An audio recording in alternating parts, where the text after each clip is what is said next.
Hello guys, as you can tell, it is hot out here today. I think I've got a few little glistening patches. Anyway, we're down here, let's see what we can find. All right, I can see something down there that I like. Haven't turned it over yet, so you're going to see it with me for the first time. Can you see it? Probably see it now. There it is. Now, this may just be a plain one. Let's have a look. It's a plain one, but it's a lovely one. Really gorgeous heavy-duty tomback. And actually, look at that. It's got a real sort of thickness, and it shapes up. It's like a kind of a conical shape there into the shank. That's a really nice tomback button. That would have looked very bonny on someone's suit jacket. Okay, pleased with that. Gonna check out this area a little more. There we are. There we go. Right next to each other, a lovely piece of Staffordshire slip comb ware. And then here we've got some tin glazed ware, English tin glazed. Two beautiful contrasting colours there. Always pleasing to get these colourful pieces. So I'm just going through a little spot where there's loads of lovely metal goodies here. Pins and aglets, that kind of thing.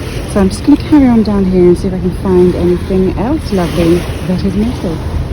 You want to see a really tiny find then? Here we go. Down here. There. Next to a tin and a big block. Looks to me like a garnet. Let's have a look. Yep, little garnet there. Probably find some more around here in a minute. Alright, so we've got our first coin down here. It looks fairly modern, but what's it going to be? It's a 5p piece, but that is a good sign. Little orangey coloured there. Should actually be silver coloured, but there we go. So I'm just going to carry on looking down here. Hopefully I found a little coin line, see what else pops up. Well, I'm not going to lie, it's quite hard going. I found lots of modern coins and pins and bits and bobs. Nothing amazing yet. This lovely rosehead nail here I'm taking because I love it. But look, I mean, all these little potentially promising bits. I'll have to look at some of it when I get home. I'm still going. I'm just wondering if I need to maybe broaden my horizons a little. If I'm being lured into a potential spot that actually isn't yielding. Let's see. This is the first time I'm seeing it too. Okay, can you spot it? There it is. I can see it's got some writing on it. Fly button. And that. Oh, nice one. Leopold Denby. Demi? I think it's... Oh no, hang on. Yeah, Leopold Demi Anvers. Leopold Denby Anvers, maybe? We'll check that out. Lovely. It's a popper. Fly? Popper? No, it's a fly. I'll clean that up when I get home. So it is a fly button. You can see the buttonholes there. It's got a bit of concretion, so I'll clean... So, concretion there, I'll clean that up. But that's a nice button there. Good one to research. Okay, cool. Well, this here is a fly button with a difference. It's actually arrived here on the foreshore one way or another from Anvers, which is the French name for Antwerp, Belgium. It's a button made by Arthur Leopoldus Cornelius de May, born 1867, died 1939. He was a tailor by trade. His name, Leopold de May, stamped into this fly button. It also says Anvers. Leopold was also an amateur photographer, part of the photography section of the, now I'm going to attempt to say this, Katholieke Kring, which is the Catholic Circle, founded in 1872 by the industrialist Auguste de Roock. Leopold exhibited widely, perhaps most notably at the 1910 Brussels International Exposition, where he took fourth place in the Gevaert prize for photography. I hope I've pronounced all of that right. Here are some scenes Leopold would have seen at the expo, and the house of the Katholieke Kring that he would have visited as a member. Unfortunately, the button centre was so heavy with concretion it totally disintegrated during cleaning, but perhaps I'll wear this button disc on one of my necklaces alongside other Thames and junk shop finds. And then if you look carefully here, more garnets. The old Thames mystery, look, there you go.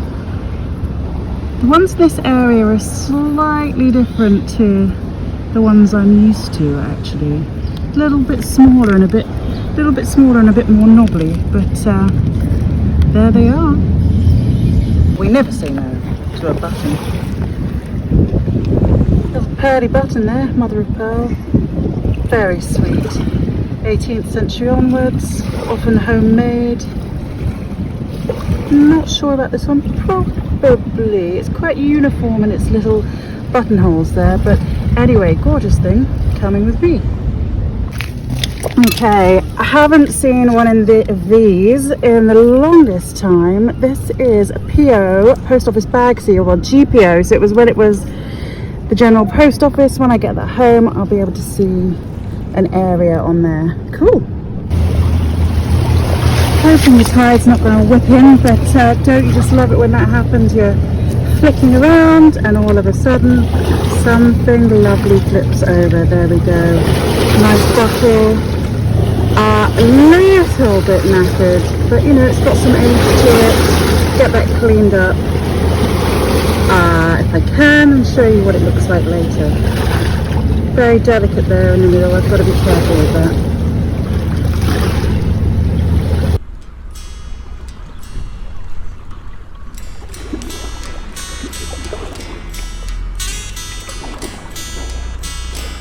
Covered this one before. You know what this is, with the man-made hole through the middle. This is where a animal had been through a slaughterhouse, sectioned off, sent to tanneries and butcheries to then be further processed. Now you can see the saw mark here, whatever cut this bone, and that there was a hole made by a drill. During transportation, the animals would be strung up from the inside and hung, so anything to keep them strung up wouldn't touch the outside of the animal, therefore ruining the leather. Say they were going to a tannery for leather processing, so the animals would be hung from the inside. Hopefully that makes sense. Maybe I should do a little illustration to show you, but yeah, that, and then I just noticed near it little piece here, sweet little detail on the bottom of a saucer, very cute. So 2 food and drink related items. Okay, I can see there's a nice little piece of tin glazed Delftware here, English tin glaze. You can tell by the biscuity type fabric and the way that the glaze come off. Let's see if we're lucky. And we are. There we go, a little bit of cobalt blue decoration. Maybe it was a tree or a flower or something like that. And you can see there's a border circle going around it, so looks like a little dish to me. Sweet piece of tin glaze, I will be keeping it.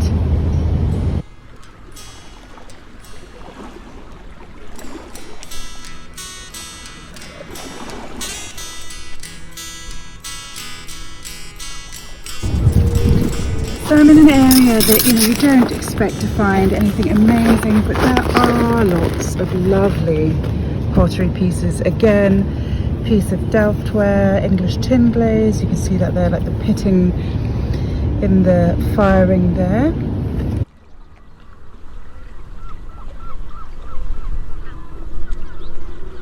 And then just behind it, we've got some hand-painted Chinese export.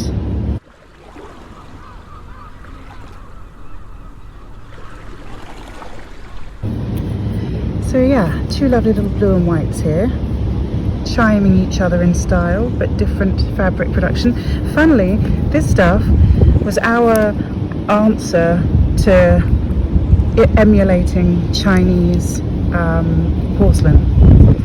So when we covered the tin glaze, the earthenware fabric in this white, we were really mimicking porcelain made by Chinese that, you know, heavily guarded secrets and methods. We didn't actually know how to do it at the time, so this was our closest thing. Anyway, there you go. Here we go, just blown in. It's a tin glaze day, folks. That looks like it was some kind of pot.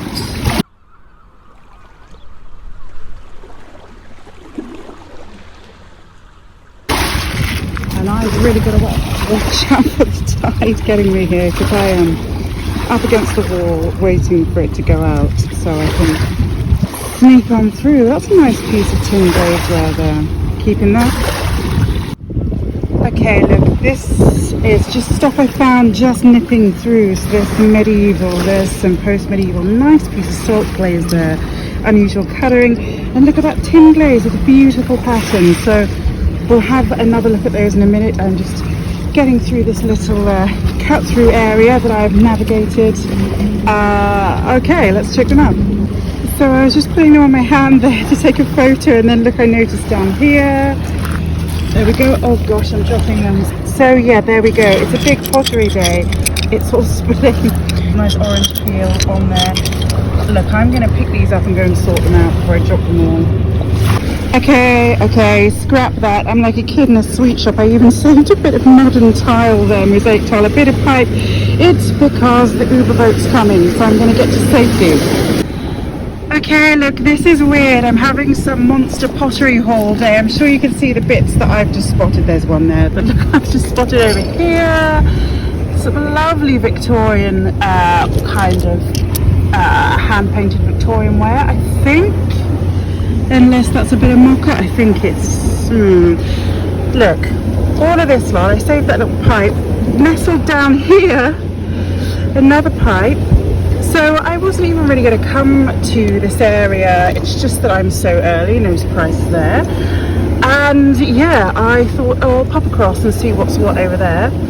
And here we go. Look at this. This is the best piece so far. What a lovely pattern on that. You can see the brush strokes there.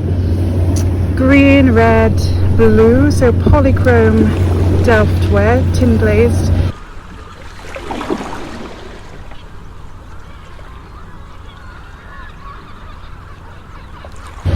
Earthenware, more tin glaze, more tin glaze. So yeah, I try not to take too much of the tin glazed home because I've got so much, but you know what, sometimes I can't resist it. Other bits and pieces, another bit of pipe. Maybe I'll leave that for someone else to get lucky with. It's a bit broken, so not that generous of me. Here's a bit of blue and white. Now, some modern mosaic tile.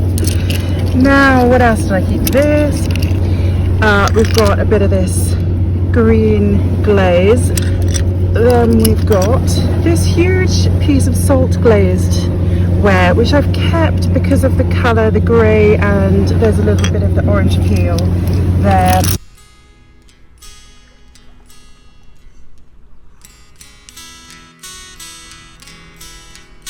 And then this whopper, which I think, I don't know, it looks a bit industrial, but I think it might be part of a chamber pot with this big flat rim here for your ease. So let's see what this is. Is this going to be plain or patterned?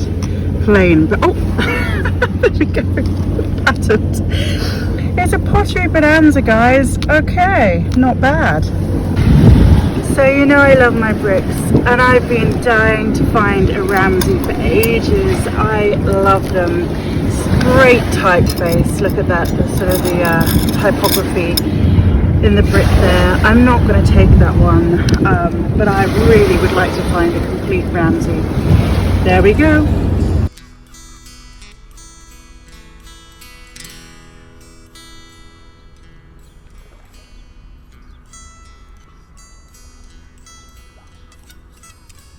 You see, this is dangerous. I shouldn't be taking this home, but oh my god, look at it. I love it. I love it. Obviously, I came out today thinking, right, Let's get some coins, let's get some tokens, some jewels, some seal matrix, you know, the good chunky kind of stuff. And then distracted by pottery that I can't bear to leave behind. Well, there you go. It's quite a nice relaxing little search around today. We'll see, maybe there's metal items will make themselves known. There we go, a piece of bone that has been worked down, maybe for a knife blade, a knife handle, or for a box or something, some parquetry and marquetry. There we go. Okay, I'm gonna crack on. If I could just drag myself away from this area, it'd be good, because I've stopped spotting things that I think need rescuing. No, not this piece of sagar, although, oh goodness me, I'd like to take that. But down here, little piece of basalt ware. Don't see it all that often. So I'm making it my duty to save it and add it to my collection of basalt ware. There we go. No use to man nor beast, but it is very pretty. Gosh, look at the lines there. That is so fine. And the curve. And then this, well, I don't know if it's gadrooning. It looks like gadrooning here, but maybe called something else. Yeah, gorgeous.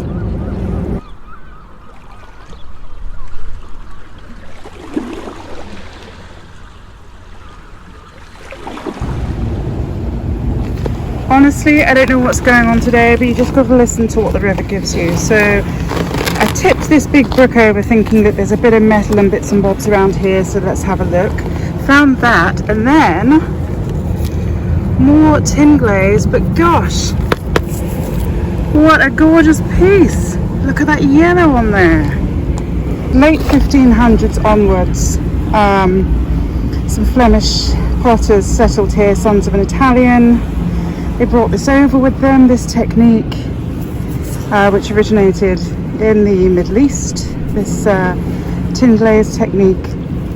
Anyway, so we go from the 16th to largely the 18th century. After that, it becomes very plain kind of tin glaze, but this colourful stuff was dated around that time, and it's just so beautiful. And to find a piece like this, you know, it doesn't often turn up that much anymore. Years and years ago, I used to find really large pieces of beautifully coloured stuff, like the ones I'm putting up on the screen now.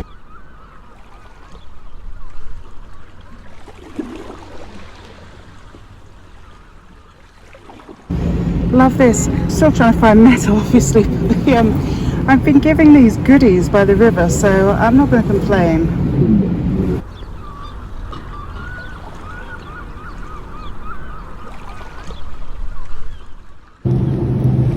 Pick this one up. Cute transfer wear. Look at the details on there. Love that. And then under here I can see some molded kind of maybe part of a cup. So let's turn that over and see what we've got. Cute. So, oh, I think it's a cup, isn't it? Moulded stoneware. There's a sweet moulded design on there. Nice, love it.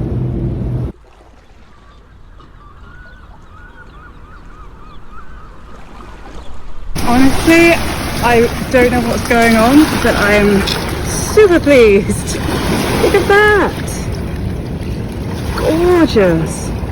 Stoneware, like a small bellied bottle or jug or jar of some kind. Because look, now I can see it better. There's a really shiny glaze on there. It looks like a fabric of stoneware, high fired. Wow, that's cool as heck. There we go.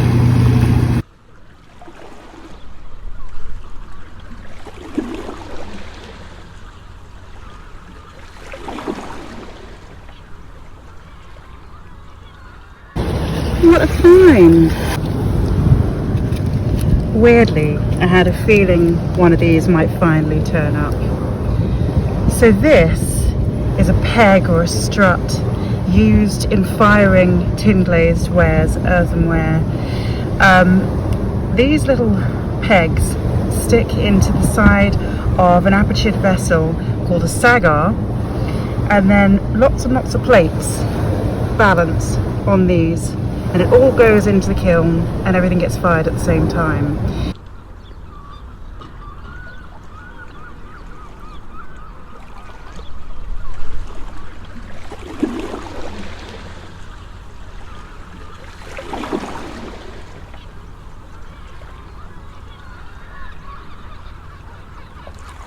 Now, I've been looking for one of these for ages, and there are a few other people who are into this stuff too, and yeah, Gail is one. I'll put her info on the screen. She was so excited when she found one, and she was given another one.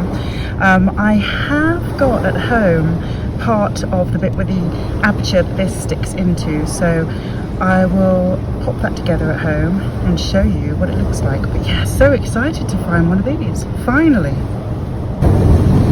Well, it continues. I just met a really lovely couple actually who I've met before, and they said they found a cod bottle recently which sounded amazing. Not a Thames find, but good for them, and so shout out to them. And okay, so just found these lovely more tin glaze, gorgeous pieces actually, so we'll get those cleaned up. Look at the design on that. I think these two pieces stick together, fit together. Anyway, this thing I can actually show you now because I found a bit of the sagar structure that this fits into. Right, here we go. It would fit in like that. You see? So there's the vessel that you put the plates into, and you stick these pegs in, and then you rest the plates, you stack them.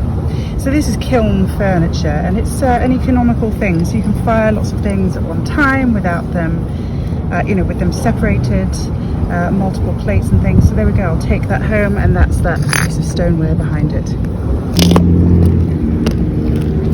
Right, I'm not going to fake it because that's just lame, so I'm going to show you what happened.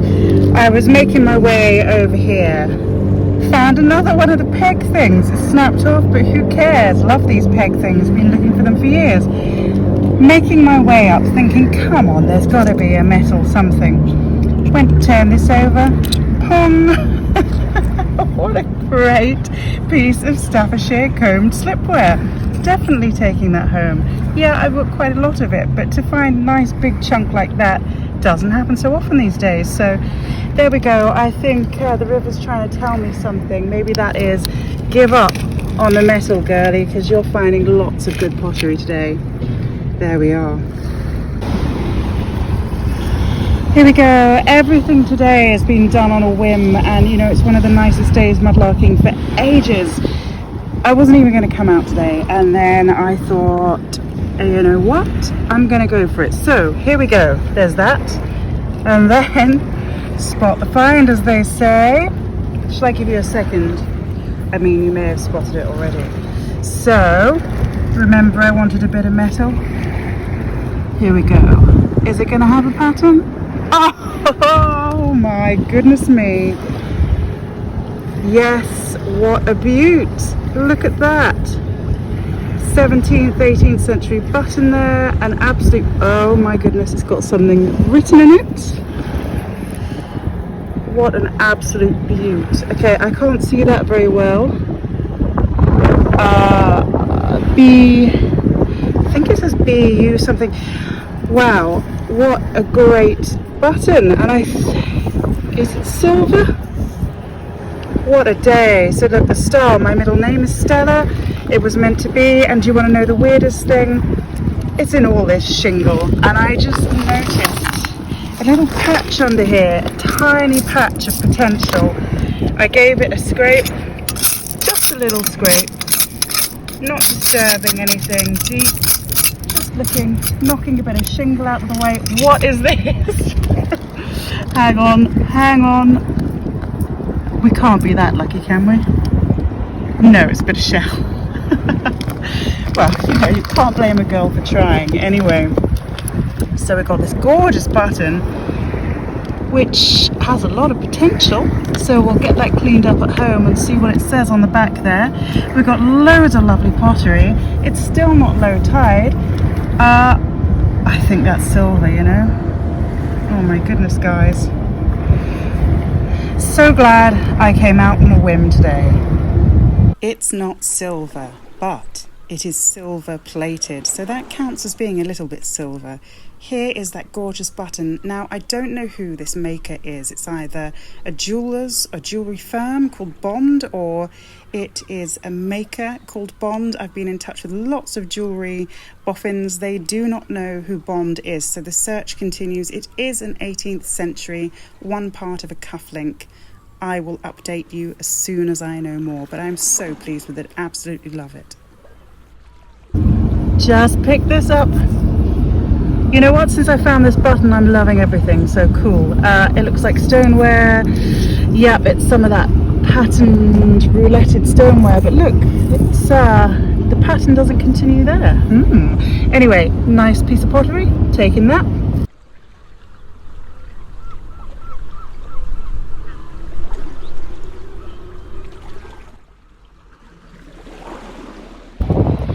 I may be entering the realms of delusion now, but you know what I'm having is such a good day. Look at this piece of Metropolitan slipware.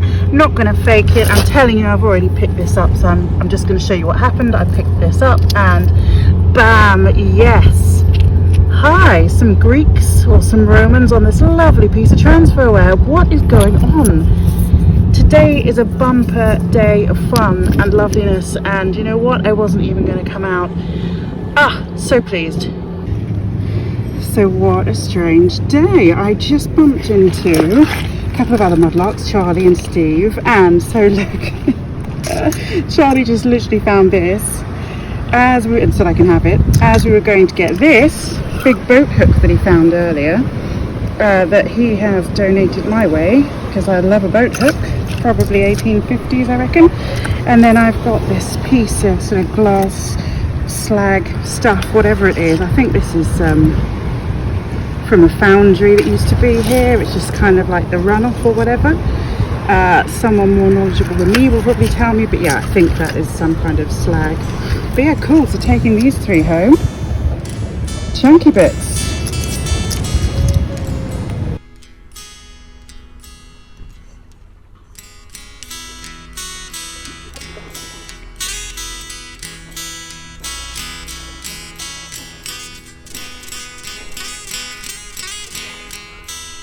Right, let's see who we've got down here. Any face? Oh, not really. Just a bit of the hair, possibly, of the old Bartman there. I will leave that for someone else.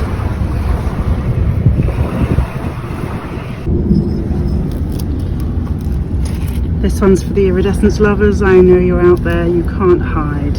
Here we go, it's the base of a bottle, probably 18th, 19th century. There, look at that shiny. Isn't that gorgeous? Wow. It does flake off. You can keep it on there, but you have to apply things to it to keep it this kind of shiny. Yeah, it's lovely, isn't it? Anyway, I'll leave it here for someone else to admire and take home. There you go. Honestly, I've had such a good selection of pottery today. This popped up a minute ago, little 2-part piece here. Let me just set it down so you can see it. I got that. Sweet little 2-part piece.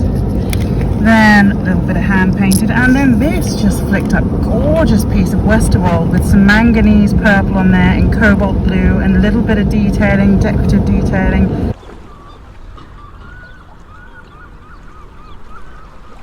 Very pretty. I'll try and find some sort of match for that. Lovely. 17th, 18th century. Gorgeous piece. I just flipped this out, and I know from experience that, even though it looks like metal, it's a piece of tin glaze. And under there, when I get this staining off, it might have a really gorgeous pattern or design on it. So that's a dish or a plate of some kind. And look, there's some more here, so yeah, I can see some blue. There's going to be something under there. I've just got to get this staining off and lightened up.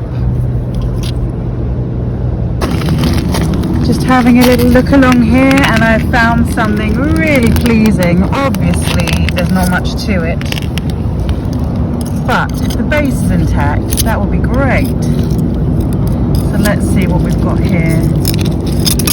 Okay, let me get stuck in.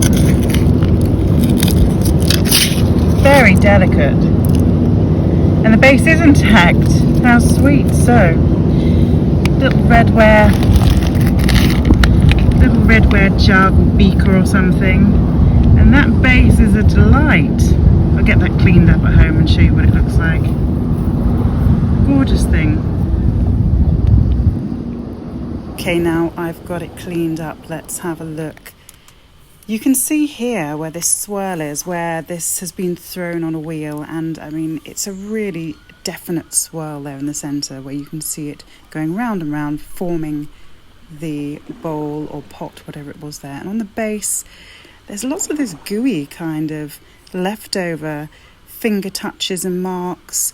Interesting to see. Look, there's a fingerprint there for sure, and it's nice to just see the form of this as it is.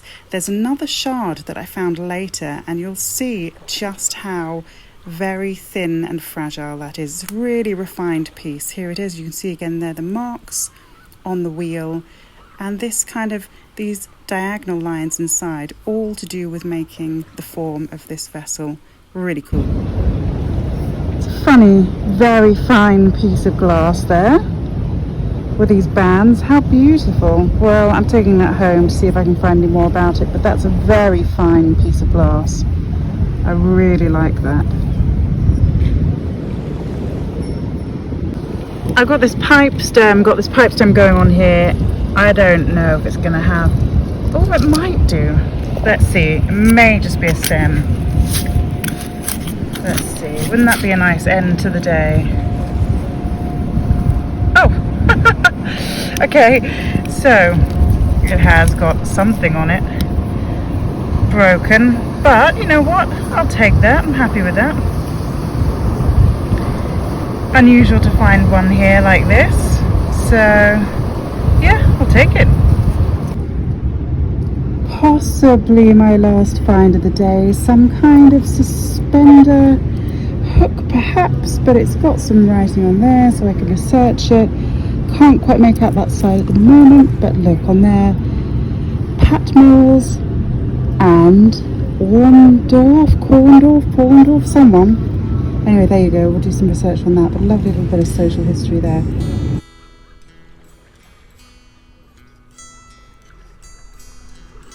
It's a bit heavy duty. Perhaps it's not a suspender, you know, a sock suspender or anything like that. Perhaps it's something a bit more, I don't know, officey. We'll find out. Alright guys, well that's it for me today. I hope you had fun, and I will see you next time. Don't forget to look out for all those events we've got coming up in the summer as Hands on History. So until next time, see you then.